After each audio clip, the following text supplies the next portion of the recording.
Hello. Today there's a few things that kind of popped up that almost wanted to not necessarily address, but see if it sort of rings any bells with anyone else like it does with myself. And I think the first one is that I think some like the way the world is at the moment, it's how because I was thinking about like feelings of feeling lonely, how sometimes when I'm feeling lonely, I think that right, I need to put myself out there and go and sit with people and be with people. The second I'm then with people or in a public or busy environment, it's the last thing I want, and I just want to retreat and go home and be on my own. So it's almost like we're fighting against two mindsets. Actually, neither one is satisfied. Funnily enough, and I actually found a good way of addressing my own way with this, and it was somewhere like, say, for example, the gym at a quiet time. It's public, there's people around, but at the same time, you're not having to necessarily be with or address those people. And that was kind of my solution to that. Not necessarily everyone's solution, but I just felt it worked for me. I didn't feel so isolated, but I also didn't feel like I was in the thick of it, like a supermarket or a shopping centre or something equally as daunting when you're feeling like you want to be on your own. But following on from that is more how sometimes we can, in this day and age, it's so easy to connect to people. We've never had it so easy with phones and tablets and TV and like even through your PlayStation or your Xbox, which when I was a kid you literally just played games on it. You can talk to people, and my friend's son, like he's talking to, and I'm like, what's he doing? And he's talking to people through his games console. God, I sound really old now. Like, oh, games console. But yeah, you know what I mean. Like it's like you can connect to someone wherever or whenever you want, and it's never been so easy. But yet, why do we feel so lonely? And I think it's because I think within like the first sort of 15 seconds of logging onto social media, we can be made to feel quite inadequate. We can be made to feel quite almost like quite small in the world when like there's people with like we're not going to get the perfect body, or I don't want to deter you from doing that. If you're aiming towards that, absolutely, but I think just having aims, not necessarily, I think is that we can actually turn this around. So, say for example, if you do see a Kardashian or you do see a person with a perfect body, like not saying you're going to get that or look like that, but going, okay, there's an aim there, and then once you're just checking in on yourself sometimes and saying, okay, I'm not there and I'm never going to be there, but look at the steps I've achieved getting up to a goal of being around that. Because you are only going to be you. So be the best version of you if you want the best. Be the best physique you want if you want that. Be the best mind if you want that. Learn a new language. Just be the best version of what you want to be. Like, for example, I'm working out. I'm going to the gym. But I'm also fully aware I do want to eat crisps and I do want to drink wine. So I won't be punished or punishing myself for doing so because I'm aware that that is what I want to do.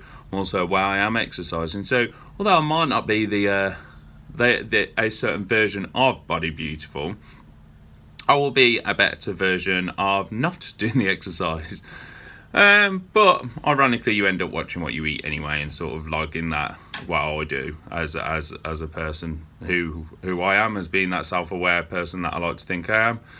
But yeah, just it's just about being connected, or like it was just puzzling me yesterday, and I mentioned it to my friend that I was feeling like, wow, we have never had such a chance of being so well connected to everything and everyone, and even like the algorithms within social media and stuff. Like we talk about something and all of a sudden it pops up. We talk about someone and they pop up as a suggestion. So you're one tap away, two taps away from finding out what you want, or speaking to who you want, or being where you want, or finding out how to get to where you want. And it's just just realised that's fluff. I thought that was some sort of light. But yeah, just how we're. It just baffled me, and just I found it quite profound that, and it's quite obvious, I suppose, yeah, that we are at times. I'm not, again, like I always say, I'm not speaking for everyone, but sometimes I feel quite lonely, but yet all I have to do is sort of flick onto my phone and I can take that away. But do I? Like, because then, you kind of made you feel like shit with certain sort of Instagram things and things that we look at. And we can't help it. It's an addiction. I think it releases oxytocin or something, like most addictions. And it's like, and we just crave more of it, and then it makes us feel worse. The thing that's actually made us feel shit is the thing that we're using to make us feel better. I think that's quite profound as well. And on another subject as well, I was something popped up today about expectations and how, and this almost could have been another video, but I think as we're 5 minutes in, we might as well sort of add it onto this one. But how our expectations sometimes can be detrimental to what we want. So if something isn't quite going like I've got an exaggerated mind, very exaggerated mind. Like my mind is all colours and sparkle and it's almost quite it's just very exaggerated to the point where I almost thought, gosh, is there a certain bipolar aspect to my personality where I have this mania, but then I have this sort of downside? And it's like, just checking in on myself and just seeing things, and obviously seeing, it's like Google, Dr. Google, go on Google, find, before you know it, you're from another planet or something. In some respects we are, but that's another story. But yeah, how are expectations? Like expecting, say, for example, your birthday to go a certain way, or that person to have that reaction to something. Well, that's not their fault. That is not their problem. That's your fault and your problem. Like your expectations of how someone is going to react. Sometimes it can go the other way as well. If we're expecting we're scared of confronting something because we're scared of someone's reaction.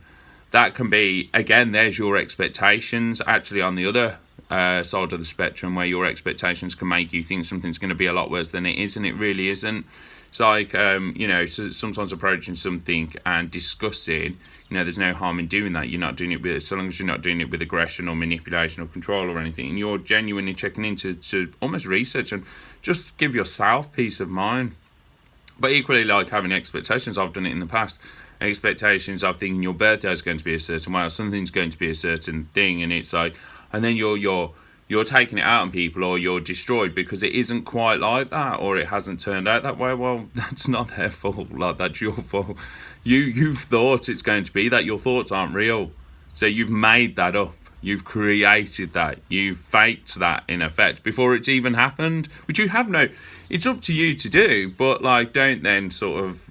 It's almost like, and this is almost me having a go at myself. Don't expect, don't have a go at anyone else then when it's not gone how you thought it would be. We all have that. We're humans, aren't we? We all kid ourselves sometimes, and we all sort of create and manifest things in our head that aren't going to be that way. And it all stems back to being mindful, doesn't it? Let's be mindful. Let's just sit in the moment. And I was doing it I was like, right, I've just been to the gym, so now I need to go home and meditate. Like, God, stop giving yourself such a process. So I took my book and I went and sat in a beer garden with a coffee, and I sat and read my book. And that was as charging and as supportive to my own mental well-being as sitting for 10 minutes at home meditating, which sometimes I can force myself to do and then put myself under pressure for that. So the pressure of meditating or not meditating becomes a stress in itself. Gosh, so it's a bit of a minefield, but yeah, I just took myself off, and I thought, right, let's be mindful here. We can sit breathing with a coffee and a book, staring at the sun. Well, not staring at the sun, but with the sun just beaming down. Perfect, absolutely perfect. And there was my expectations of myself. I expect myself to, because I've got time off, to exercise and then to meditate, and that's who I should be. And I am that person, but today I was a little bit different because I was seizing the moment, and the weather's, you never know whether it's the same or not.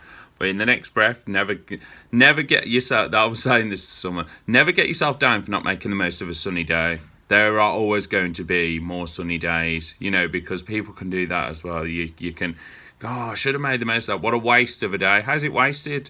You may have just sat in on your sofa all day, which is so recharging. It's so valuable that you have those moments.